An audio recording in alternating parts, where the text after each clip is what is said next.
Amados hermanos, hoy continuamos nuestro estudio de la Epístola de Santiago.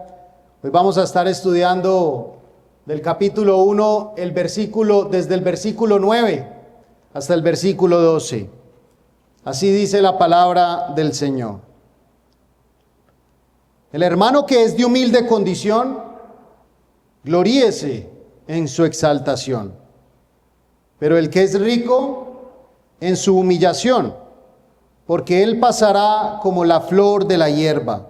Porque cuando sale el sol con calor abrasador, la hierba se seca, su flor se cae y perece su hermosa apariencia.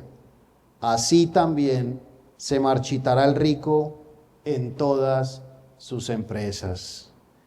Bienaventurado el varón que soporta la tentación, porque cuando haya resistido la prueba, recibirá la corona de vida que Dios ha prometido a los que le aman. Hemos estudiado los versículos del 1 al 8 de Santiago y hemos observado varias verdades importantes en estas 2 semanas. Santiago nos invita a ver nuestras vidas desde el lente de las Escrituras. Y lo sorprendente, mis hermanos, es que esta perspectiva nos permite ver la realidad de manera completamente diferente a como el mundo la ve.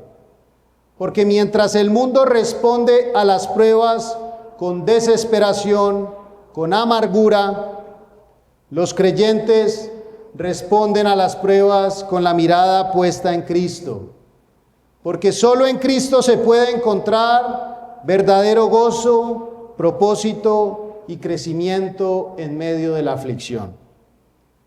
Desde el versículo 2 hasta el 4 hemos visto cuál debe ser nuestra actitud ante las pruebas. Vimos que dependiendo de la circunstancia en la que nos encontremos, hay un propósito divino en medio de las dificultades de la vida. Después, desde el versículo 5 al 8, vimos la sabiduría que necesitamos para enfrentar las pruebas piadosamente. Y hoy, mis hermanos, estaremos estudiando desde el versículo 9 hasta el versículo 12, en donde se nos habla de cómo la condición, ya sea de pobreza o riqueza, en el creyente, pone a prueba su profesión de fe. Y terminaremos viendo la bienaventuranza de los que perseveran. De hecho, esta es una de las intenciones que tiene Santiago a través de su epístola. Mostrar si realmente el que profesa ser un creyente tiene un carácter cristiano. De allí que en la epístola se nos hable de diversos temas, como la relación del creyente con la tentación, la relación del creyente con la palabra de Dios, la relación del creyente con el mundo, la relación del creyente y el uso de su lengua, y muchos temas más. Porque es muy fácil decir que eres creyente, pero la pregunta que debes hacerte es: ¿estoy viviendo piadosamente? ¿Estoy desarrollando un carácter cristiano? Porque Santiago nos dirá más adelante que los demonios también creen y tiemblan. En la iglesia primitiva, como en todas las épocas, había hermanos de condición humilde, con recursos limitados e incluso en situación de pobreza. Pero también había hermanos quienes poseían riquezas e influencias. Y sin importar su posición, tanto unos como los otros enfrentaban pruebas y aflicciones. Y en nuestro pasaje de estudio, mis hermanos, encontramos 2 tipos de personas: el humilde de condición y el rico. Y hay un aspecto crucial que debemos tener en cuenta, que debemos tener presente al inicio, porque tanto al humilde de condición como al rico se les da el mismo mandato: Es un imperativo presente que ya leímos.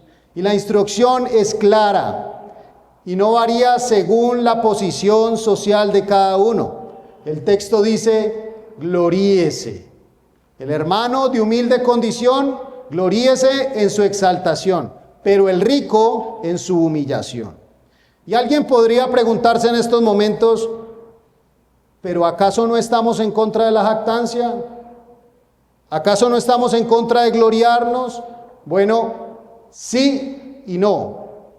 Porque si la jactancia o el gloriarnos se trata de exaltarnos a nosotros mismos, de presumir de nuestra propia grandeza, entonces sí, eso es condenable, porque tiene su raíz en el orgullo. Pero el gloriarse o el jactarse que utiliza Santiago es aquella que resalta el poder de Dios. Mis hermanos, este gloriarse es algo que debe afectar todo nuestro corazón, toda nuestra mente, todo lo que somos. Es algo que nos inunda y nos llena de gozo. Es algo que nos inunda y nos llena de júbilo. Miremos algunos ejemplos de la Escritura. Por ejemplo, voy a leer, no es necesario que vayas allá, ahorita iremos todos juntos a un texto bíblico. Romanos 5:11, mira cómo dice el apóstol Pablo. Y no solo esto, sino que también nos gloriamos en Dios por el Señor Jesucristo, por quien hemos recibido ahora la reconciliación. Vayamos a 1 Corintios 1, versículo 30 al 31. 1 Corintios 1, 30, 31.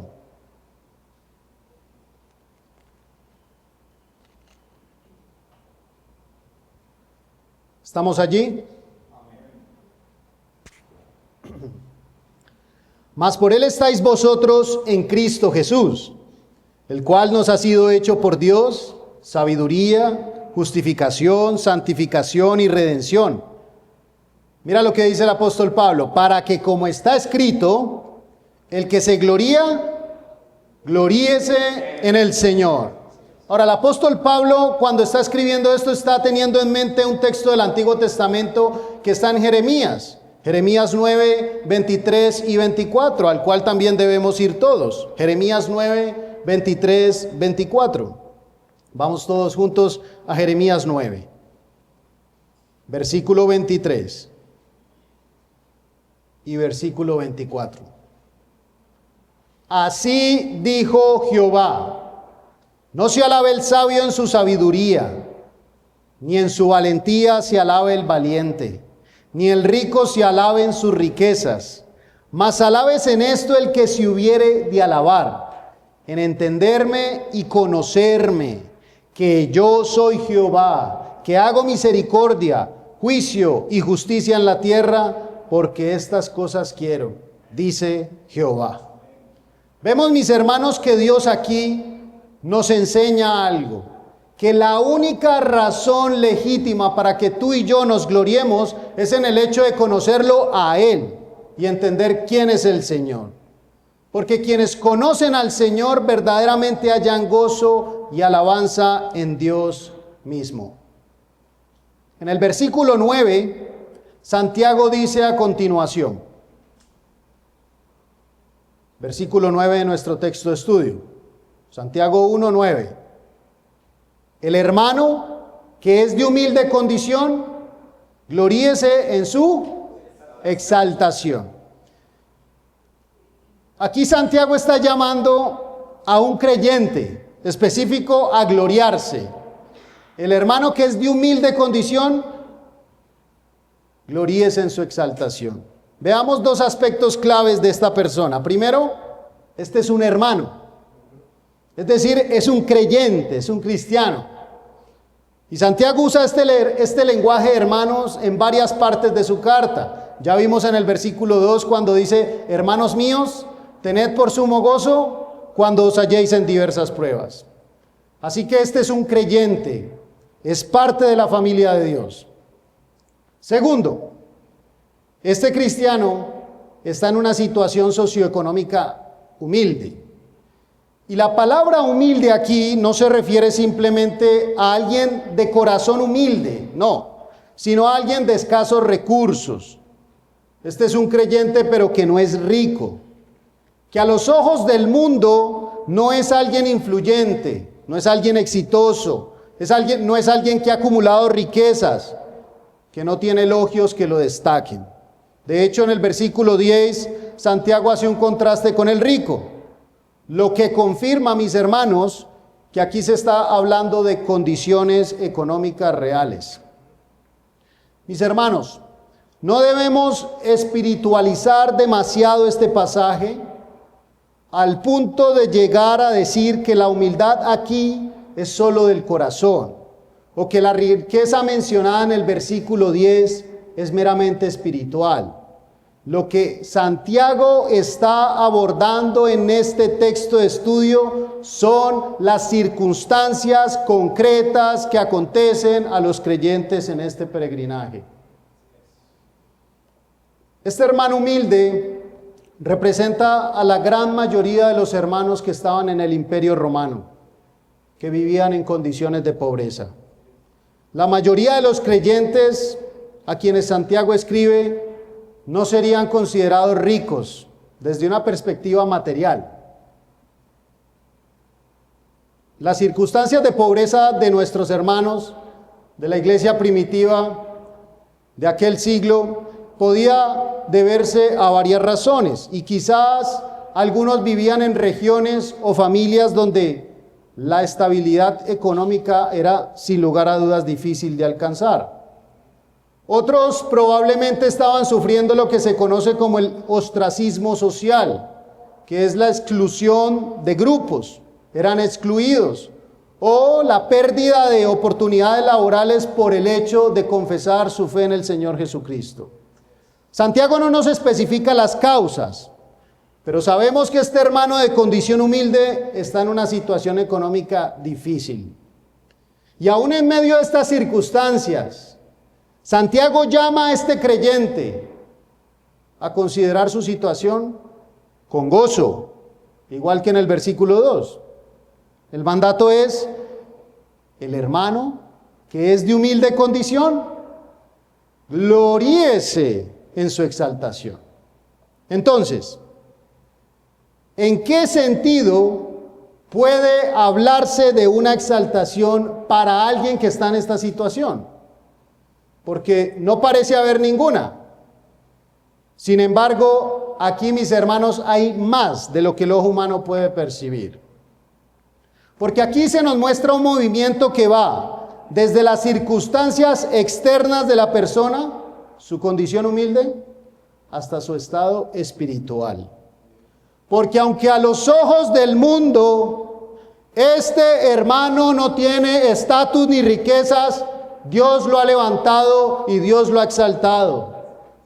Porque hay realidades espirituales que el mundo no ve, pero que son ciertas para el creyente. El mundo miraría a este hermano y diría: es una persona insignificante.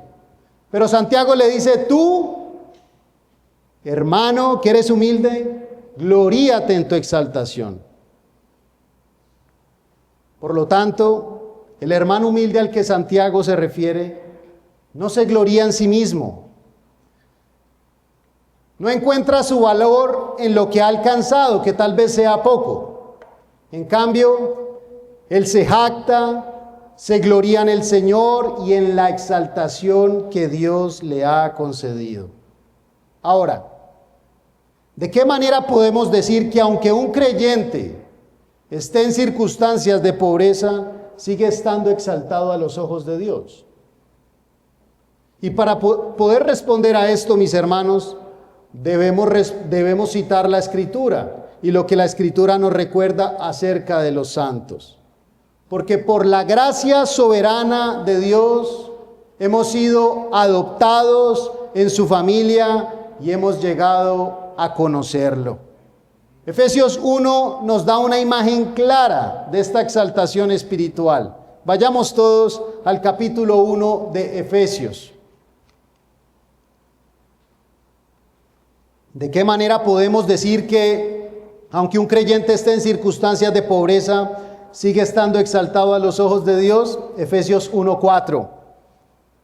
Según nos escogió en Él antes de la fundación del mundo, para que fuésemos santos y sin mancha delante de Él. Salta al versículo 6. Para alabanza de la gloria de su gracia con la cual nos hizo aceptos en el amado. Versículo 7. En quien tenemos redención por su sangre, el perdón de pecados según las riquezas de su gracia. Versículo 8. Que hizo sobreabundar para con nosotros en toda sabiduría e inteligencia. Así que el creyente humilde, aunque insignificante a los ojos del mundo, ha sido exaltado por Dios en Cristo. Su verdadera identidad no está definida por su situación económica, sino por su posición eterna en el reino de Dios. Alguien dijo, el hermano de humilde condición debe enorgullecerse de su árbol genealógico. Tiene a Dios por Padre y a Jesucristo como su hermano. Con razón debe enorgullecerse. Es heredero del reino de Dios. Este es el motivo por el cual Santiago le llama a gloriarse en su exaltación. Porque su valor, su identidad y su futuro no dependen de lo que tiene o incluso de cómo lo ve el mundo, sino de lo que Dios ha hecho por él. De hecho, en ese mismo capítulo de Efesios, capítulo 1:11, Pablo afirma que en él asimismo tuvimos herencia, habiendo sido predestinados conforme al propósito del que hace todas las cosas según el designio de su voluntad. Así que, hermanos, nuestro estado es exaltado. Y esto no es obra nuestra, sino algo que Dios ha logrado en su soberanía por medio de Jesucristo. Este es precisamente el punto que quiere enfatizar Santiago. El hermano de condición humilde puede mirar sus circunstancias y llegar a conclusiones erróneas si no tiene presente quién es en Cristo. Porque si su perspectiva se limita solamente a la situación actual que vive, no está viendo el panorama completo. La palabra de Dios nos invita a levantar la mirada y recordar nuestra identidad en Cristo.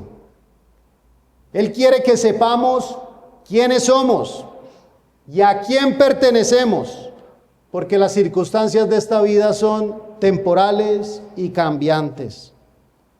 Mis hermanos, el mundo no puede ver lo que el creyente sabe con certeza. Somos increíblemente ricos en Cristo. Somos eternamente ricos. Jesús mismo lo dijo en las bienaventuranzas.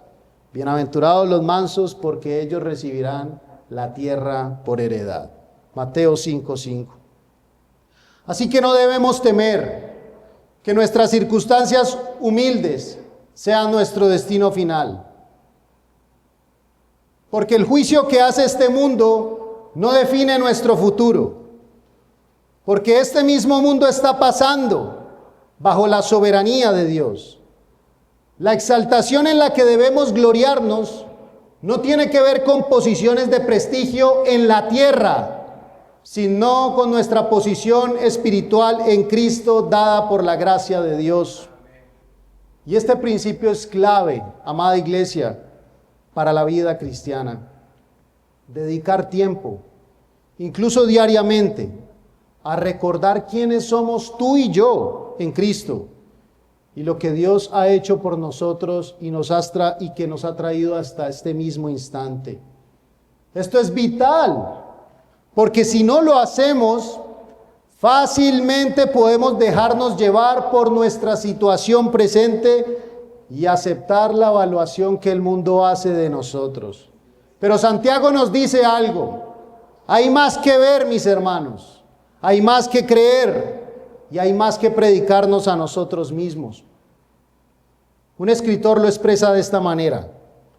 El hermano de condición humilde debe regocijarse en su estado actual, de estar por la fe sentado con Cristo en los lugares celestiales.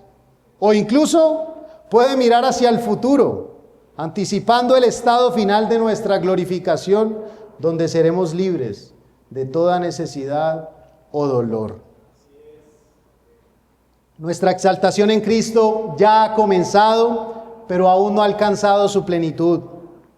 Un día, mis hermanos, tú y yo vamos a ser resucitados de entre los muertos con cuerpos glorificados e inmortales.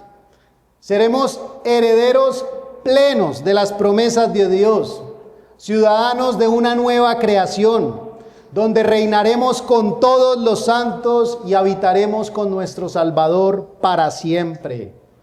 Nuestro estado en Cristo es altamente exaltado, pero no porque seamos grandes en nosotros mismos, sino porque Dios, en su infinita gracia, nos ha levantado y nos ha hecho partícipes de su gloria.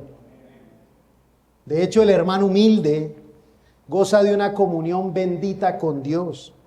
Goza de una comunión bendita con el pueblo redimido y aún con los ejércitos celestiales, tal como lo declara la Escritura: sino que os habéis acercado al monte de Sión, a la ciudad del Dios vivo, Jerusalén, la celestial, a la compañía de muchos millares de ángeles, a la congregación de los primogénitos que están inscritos en los cielos, a Dios, el juez de todos, a los espíritus de los justos hechos perfectos, a Jesús, el mediador del nuevo pacto.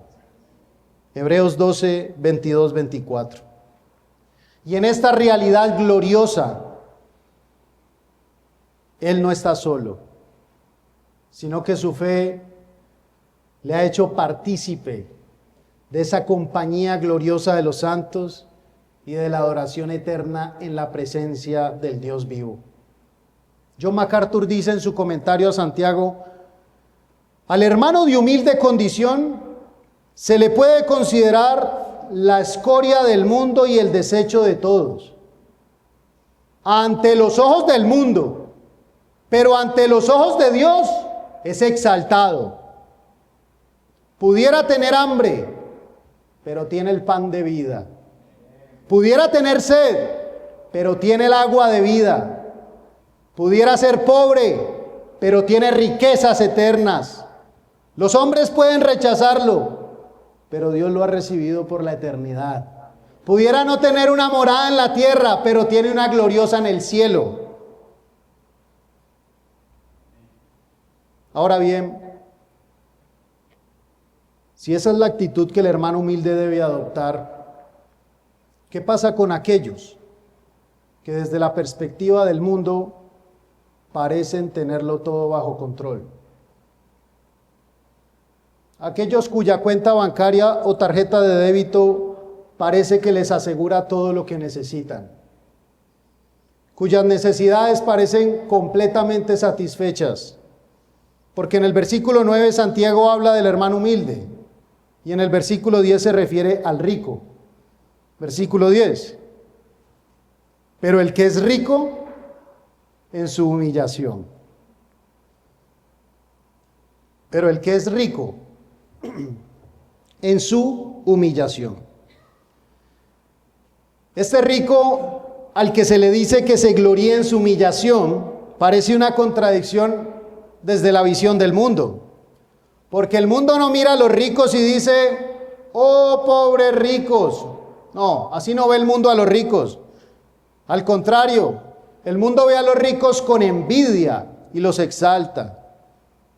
El mundo y las redes sociales, mis hermanos, anima a pensar de la siguiente manera: deberías querer lo que ellos tienen, deberías perseguir lo que ellos han alcanzado, deberías trabajar como ellos lo han hecho, deberías anhelar sus posesiones.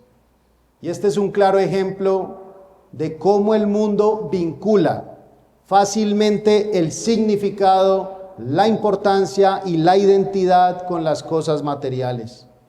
Pero Santiago dice: pero el que es rico en su humillación. Y la pregunta es: ¿por qué alguien haría esto realmente?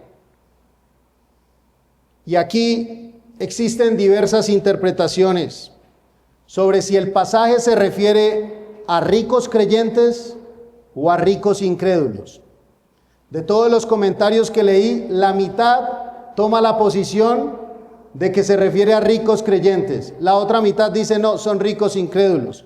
Yo personalmente, mis hermanos, me inclino a decir que se está hablando aquí de creyentes ricos. Aunque es cierto que la mayoría de los destinatarios originales estaban siendo oprimidos por personas adineradas, con actitudes injustas, esto no significa que dentro de la iglesia no hubiera quienes también poseían riquezas.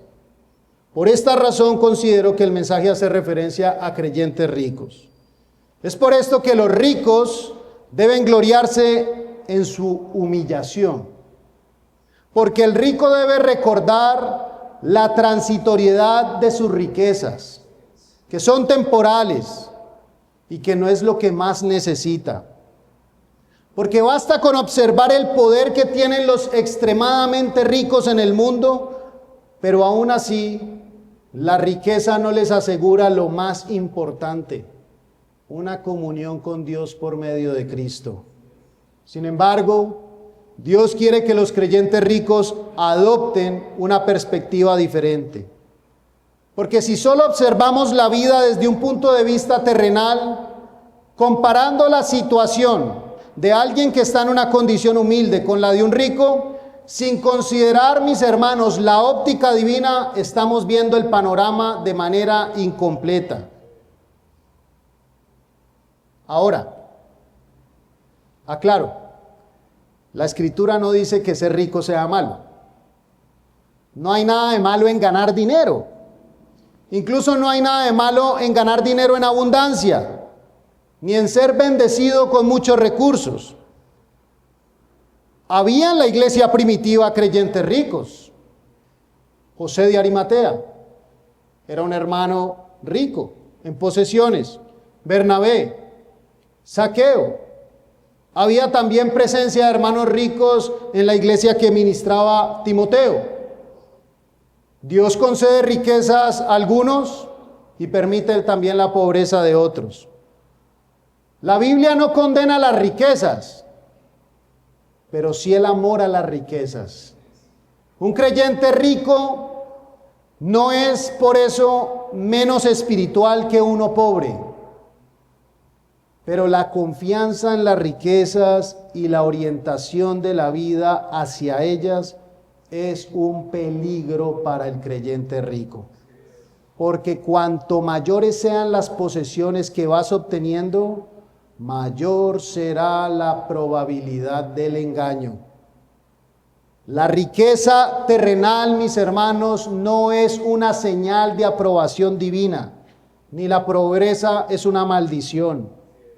Aquí Santiago está dejando claro que la persona rica no debe exaltarse en su riqueza, ni el hermano humilde debe lamentarse por su pobreza. Lo que aquí realmente importa es el componente espiritual.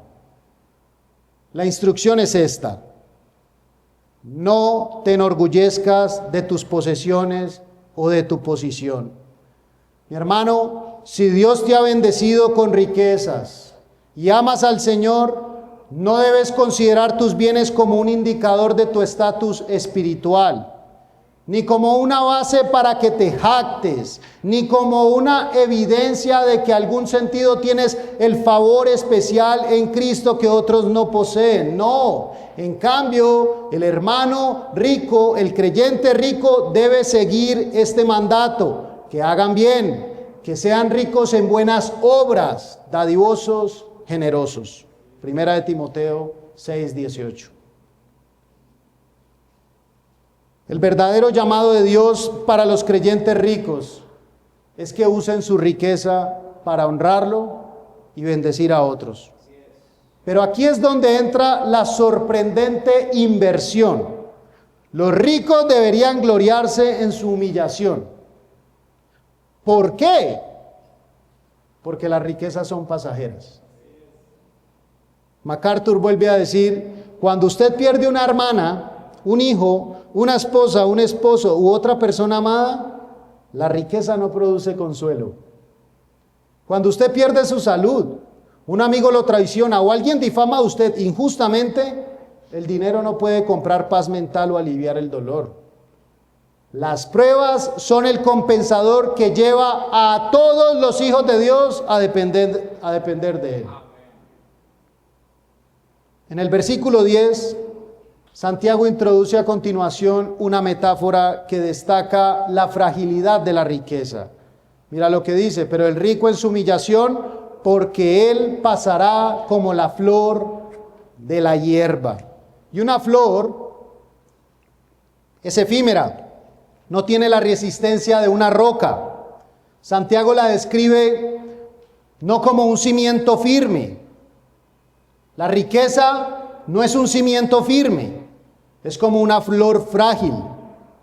Y esto subraya e ilustra lo transitorio de las riquezas y lo voluble que es el dinero. El mundo afuera ve la riqueza como una fuente de seguridad, pero la palabra de Dios advierte que es todo lo contrario. Es algo que se marchita y desaparece. Mira cómo el versículo 11 continúa diciendo: porque cuando sale el sol con calor abrasador, la hierba se seca, su flor se cae y perece su hermosa apariencia. Así también se marchitará el rico en todas sus empresas.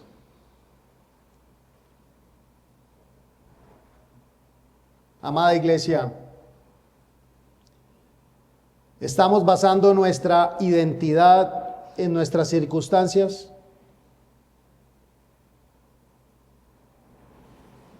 ¿O tu visión de ti mismo y de tu valor está determinado por el estatus económico o social más que por el evangelio mismo? Tu visión de ti mismo y de tu valor está determinado más por el estatus social o económico que por el evangelio. Porque si lo único que tú estás anhelando en esta vida es un cambio de situación, estás viendo la vida con una perspectiva errónea. Lo que realmente importa es quiénes somos delante de Dios y cómo nuestra fe se va fortaleciendo a través de las pruebas. El verdadero peligro lo enfrenta aquel que no sigue a Dios, pero que confía en sus riquezas, en su estatus y poder. Santiago nos dice que esa persona es como la hierba que se seca bajo el sol abrasador. Y este sol abrasador no se refiere solamente al calor del día a día. El texto puede estar haciendo alusión a un fenómeno natural que los habitantes de la tierra prometida conocían bien. Se conoce como el siroco. Y el siroco era un viento seco, pero era sofocante. Un viento seco, sofocante, era un viento brutal y devastador para toda la vegetación que iba secando todo lo que iba encontrando. Y Santiago está utilizando esta imagen para recordarle a los hermanos creyentes ricos la transitoriedad de la riqueza y la vulnerabilidad del hombre ante Dios. Al final el mensaje es claro: la riqueza no puede salvarte, el poder y el estatus social no tienen un valor eterno. Lo único que permanece es nuestra comunión con Dios por medio de Cristo. Si nuestra confianza está en las riquezas, estamos construyendo sobre arena. Pero si nuestra confianza está en Cristo, tenemos un cimiento inamovible que permanecerá para siempre. Santiago finaliza el versículo 11 diciendo: así también se marchitará el rico en todas sus empresas. Así también se marchitará el rico en todas sus empresas. Es decir, el hombre que tiene confianza en las riquezas nunca está satisfecho, nunca trabaja lo suficiente, nunca gana lo suficiente, siempre está atrapado en la búsqueda de más y más. Y justo en medio de esa incansable ambición, su vida llega a su fin. Como la hierba, se marchita. David Burr dice, la última frase en todas sus empresas se presta a dos acepciones. Puede significar que la muerte es capaz de alcanzar al hombre rico cuando está en medio de sus negocios. El infarto, una embolia no respetan edades ni el horario laboral, sino que atacan en el momento menos esperado. O puede significar que los negocios mismos son frágiles y fácilmente fracasan, que justo cuando el hombre piensa enriquecerse, las cosas le pueden salir mal. El mercado se hunde o ocurre una catástrofe y se queda sin nada, arruinado. El hermano humilde de condición debe recordar su alta posición, porque ha sido exaltado por el Evangelio. El hermano rico debe recordar su baja posición, porque ha sido humillado por el Evangelio. El hermano de humilde condición debe recordar su alta posición, porque ha sido exaltado por el Evangelio. El hermano rico debe recordar su baja posición, porque ha sido humillado por el Evangelio. El Evangelio, mis hermanos, deja claro que las riquezas no fueron diseñadas para satisfacer el corazón humano, ni para asegurar su destino eterno. Vivir para ellas es una necedad. Amada iglesia, la única seguridad que nosotros tenemos en esta vida es Cristo. La única seguridad que nosotros tenemos en esta vida es Cristo. El hermano humilde puede descubrir en medio de su estrechez que es un privilegiado porque tiene un Padre Celestial que lo cuida, mientras que el rico debe descubrir en medio de su abundancia que las riquezas no le garantizan nada, que su única seguridad está en Cristo y que su único orgullo legítimo debe ser en la cruz de su Señor. Y con esto, mis hermanos, pasamos a nuestro último versículo, versículo 12, donde vamos a ver la bienaventuranza de aquellos que perseveran en medio de las pruebas. El versículo 12 es un puente entre lo que Santiago ha dicho desde el versículo 2 sobre las pruebas y lo que él va a decir a partir del versículo 13 exactamente hasta el versículo 18. El versículo 12 funciona como de puente. Al parecer Santiago está cerrando un ciclo. Y él ha ilustrado diferentes desafíos hasta el momento. Nos ha venido hablando de las pruebas. Entre esos desafíos nos ha hablado de la pobreza y la riqueza. Y ahora nos muestra por qué tú y yo debemos perseverar. Pero Santiago, mis hermanos, no quiere que pensemos que al final tú y yo o este mundo se llevará lo mejor del destino. No, la realidad es completamente diferente. Mira cómo lo dice Santiago, versículo 12. Bienaventurado el varón que soporta la tentación, porque cuando haya resistido la prueba, recibirá la corona de vida que Dios ha prometido a los que le aman. Santiago cierra esta sección con una bienaventuranza. Bienaventurado el varón que soporta la tentación. En el versículo 2 empezó con gozo. Hermanos míos, tened por sumo gozo cuando os halléis en diversas pruebas. Y aquí en el versículo 12 termina de la misma manera. Bienaventurado el varón que soporta la tentación, porque cuando haya resistido la prueba, recibirá la corona de vida que Dios ha prometido a los que le aman. ¿Y en qué sentido es bienaventurado el que persevera? ¿En qué sentido es bienaventurado el que persevera? Santiago responde, porque cuando haya resistido la prueba, recibirá ¿qué? La corona de vida. Mis hermanos, esta es la recompensa prometida a quienes permanecen firmes. La imagen aquí es la de un atleta que ha corrido la carrera y que finalmente recibe la corona de victoria.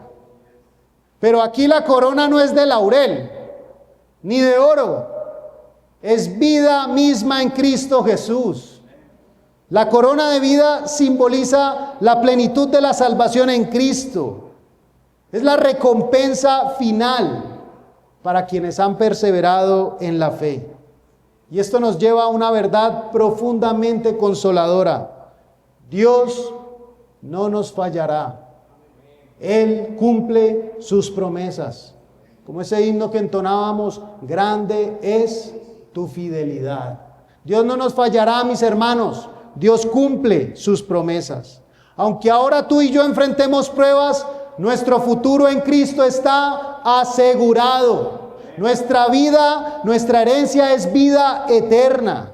Una realidad más gloriosa de lo que tú y yo podemos imaginar en nuestra limitada comprensión terrenal. En otras palabras, Santiago nos dice, ¿sabes cuál es tu futuro? Bendición.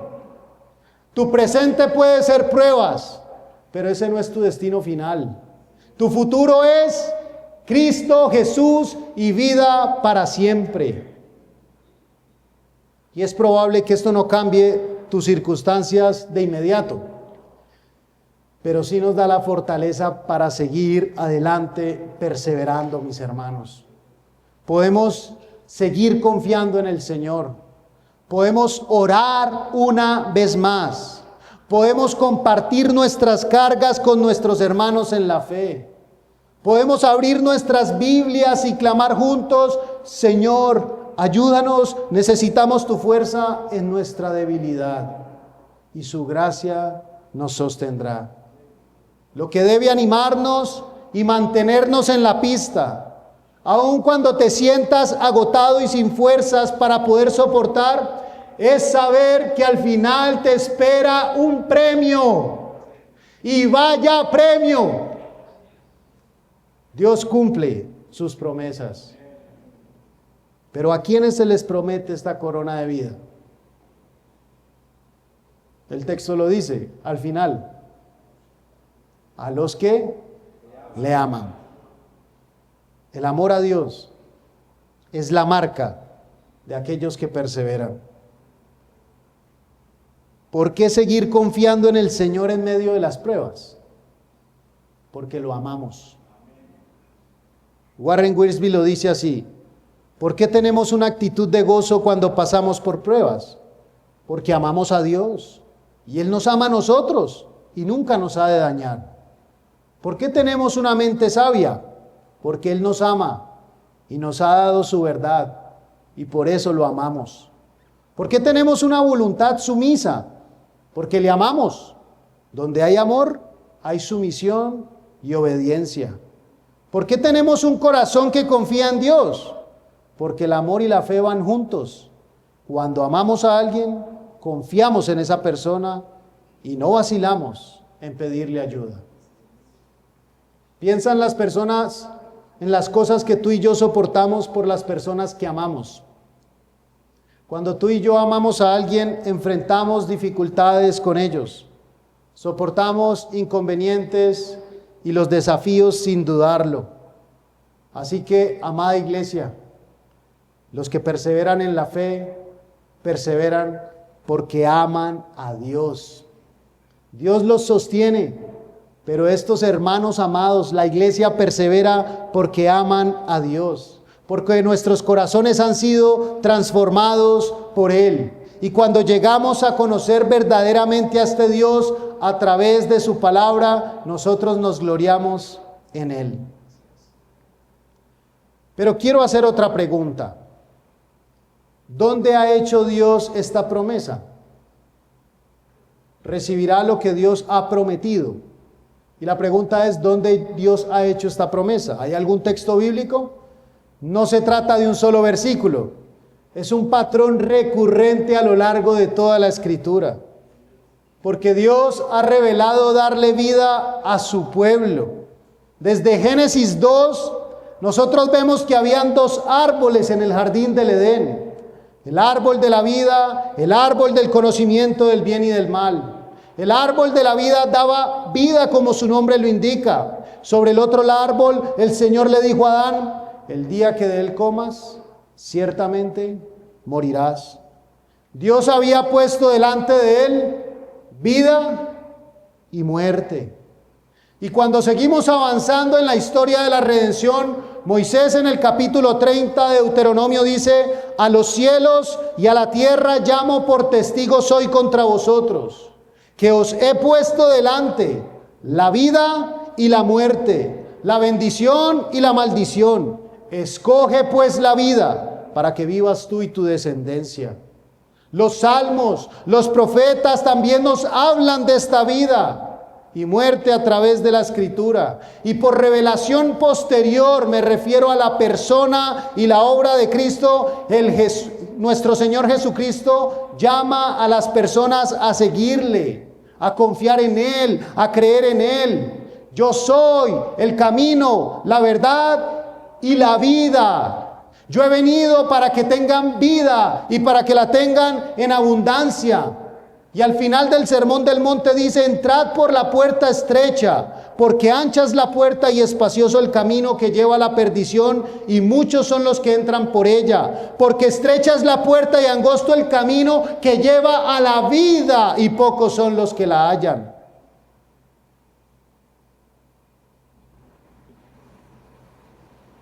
¿Y qué tipo de vida es esta? Es la vida para la que tú y yo fuimos creados. Una existencia en la presencia de Dios, conociéndolo y disfrutando de su compañía junto a su pueblo eternamente. Es una vida de gloria inmortal, física, donde experimentaremos gozo y alegría constantes ante su presencia. Mis hermanos, nosotros no podemos comprender la grandeza de esta vida, porque en nuestro estado actual no conocemos un gozo que no tenga fin, que no se vea empañado en algún momento por un momento de desilusión y tristeza. Sin embargo, lo que Dios nos ha prometido es precisamente eso, un gozo inquebrantable, puro y eterno. Dios es la fuente misma de la vida, la luz, la alegría y la gloria. Todo lo que tu corazón y el mío anhelan se encuentra verdaderamente en Él, en Cristo. Por eso Santiago nos recuerda que esta vida futura es nuestra herencia segura. Mi hermano, no vaciles en medio de las pruebas, ni dudes de que Dios cumplirá sus promesas. Nosotros no necesitamos buscar respuestas fuera de su sabiduría. Nosotros podemos confiar plenamente en Él. Dios ha prometido este reino a los que le aman. Dios ha prometido este reino a los que le aman. Termino con esto, mis hermanos. Los destinatarios de esta carta, las 12 tribus de la dispersión, como vimos en el versículo 1, enfrentaban diversas pruebas. Cada uno atravesaba circunstancias distintas. Pero ¿sabes algo? Todos compartían una misma necesidad, como nosotros aquí también. Estar firmes en la fe en Cristo, quien ha prometido vida eterna. No sabemos qué traerá la próxima semana. No sabemos qué traerá el próximo mes. No sabemos cómo será el resto de tu año. Pero el Dios que hace estas promesas es fiel. Jackie Hill Perry lo dijo bien. Si Dios es santo, significa que no peca. Y si Dios no peca, significa que Él no va a pecar contra ti. Sus promesas vienen del ser más confiable que existe.